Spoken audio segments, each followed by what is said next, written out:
चलिए अब सवाल नंबर 3 करते हैं। 3 क्या कह रहा है कि रिक्त स्थानों की पूर्ति करे। सवाल नंबर ए है मेरे पास -8/7 गुना 21/12 बराबर 21/12 गुना खाली स्थान।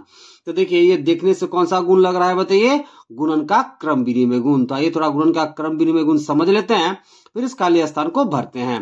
देखिए गुणन का क्रम विनिमय गुण में हम क्या करते हैं, दो परिमेय संख्या को हम मल्टीप्लाई करते हैं। मान लीजिए पहला परिमेय संख्या a/b और दूसरा परिमेय संख्या मान लीजिए c/d। ठीक है।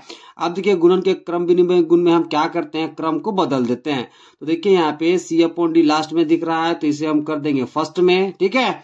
a/b फर्स्ट में दिख रहा है तो इसे हम कर देंगे लास्ट में और बीच में लगा देंगे बराबर का चिन्ह।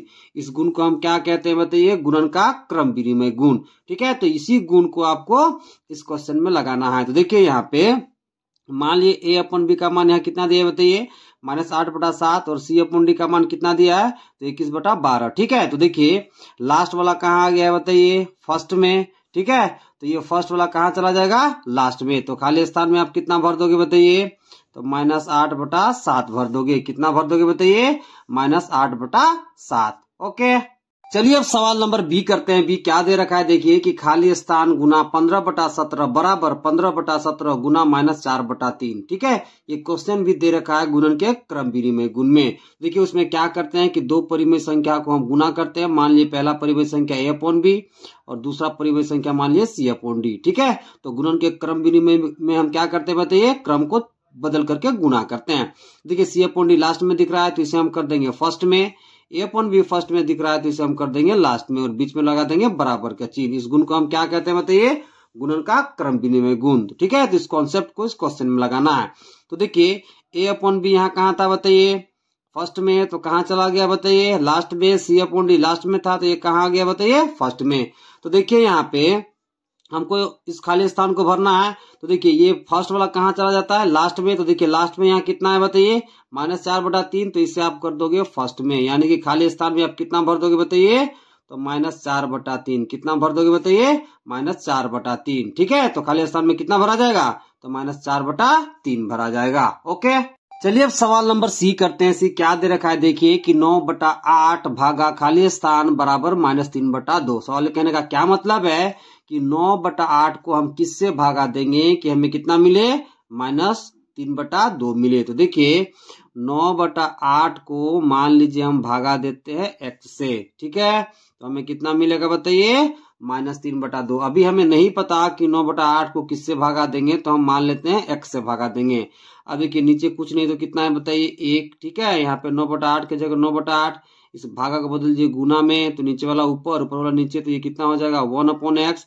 इधर कितना है बताइए, -3/2। अब आप क्या करोगे, इस पूरे पार्ट को आप बराबर के इस पार लेते आओगे और इस पूरे पार्ट को बराबर के इस पार लेते आओगे। ओके। तो देखिए कितना बनता है, 9/8 की जगह 9/8। ठीक है। यहाँ गुना की जगह गुना। अब देखिए 2 बराबर के इस बार भागा के रूप में है तो बराबर के इस पार आ जाएगा तो गुना के रूप में हो जाएगा। ओके।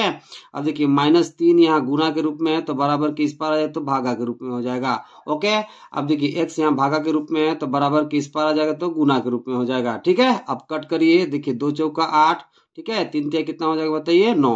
यानी कि कितना आ गया बताइए, -3/4। कितना आ गया बताइए, -3/4। किसका वैल्यू आ गया, तो x का आ गया। तो देखिए 9/8 को हमें किससे भागा देना पड़ेगा बताइए, तो -3/4 से भागा देना पड़ेगा। तो हमें कितना वैल्यू मिल जाएगा बताइए, -3/2 मिल जाएगा। कितना मिल जाएगा बताइए, -3/2। ओके। चलिए सवाल नंबर डी करते हैं। डी क्या दे रखा है देखिए कि -21 गुना -5/9 बराबर -5/9 गुना खाली स्थान। ये प्रश्न भी गुणन के क्रम विनिमय गुण पर आधारित है। तो देखिए उसमें हम क्या करते हैं कि दो परिमेय संख्या को सबसे पहले हम गुना करते हैं। मान लीजिए पहला परिमेय संख्या a/b और दूसरा परिमेय संख्या क्या मान लिया, c/d। अब हम क्या करते हैं गुणन के क्रम विनिमय गुण में कि इसके क्रम को बदल देते हैं। देखिए c/d लास्ट में दिख रहा है तो इसे आप कर दोगे फर्स्ट में, a/b आपको फर्स्ट में दिख रहा है तो इसे आप कर दोगे लास्ट में और दोनों का वैल्यू क्या होता है बताइए, बराबर होता है। इसी गुण को हम क्या कहते हैं बताइए, गुणन का क्रम विनिमय गुण। ठीक है।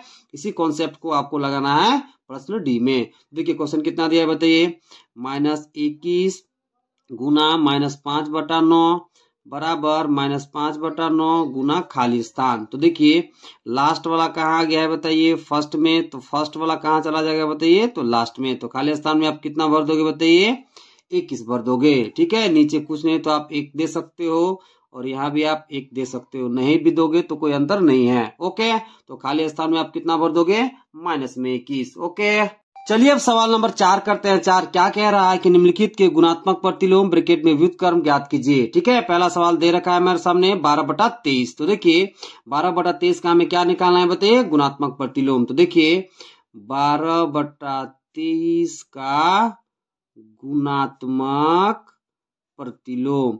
देखिए गुणात्मक प्रतिलोम हम कैसे निकालते हैं, तो जो हर में रहता है उसको बदल देते हैं अंश में।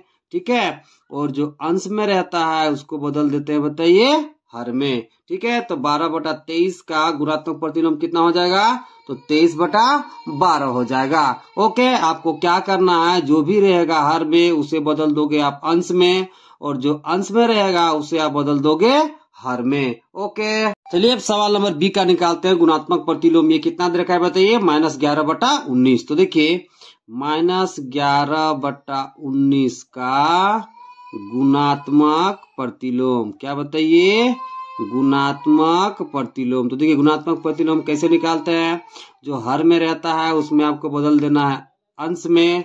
ठीक है, और जो अंश में रहता है उसे आपको बदल देना है हर में।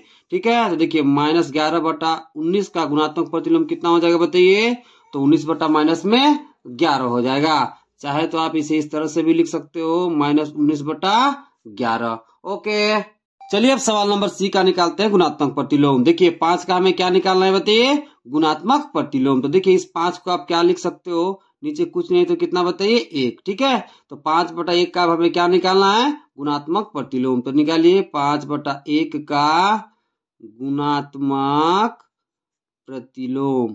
ठीक है, तो गुणात्मक प्रतिलोम कैसे निकालते हैं, जो हर में रहता है उसको आपको बदल देना है अंश में।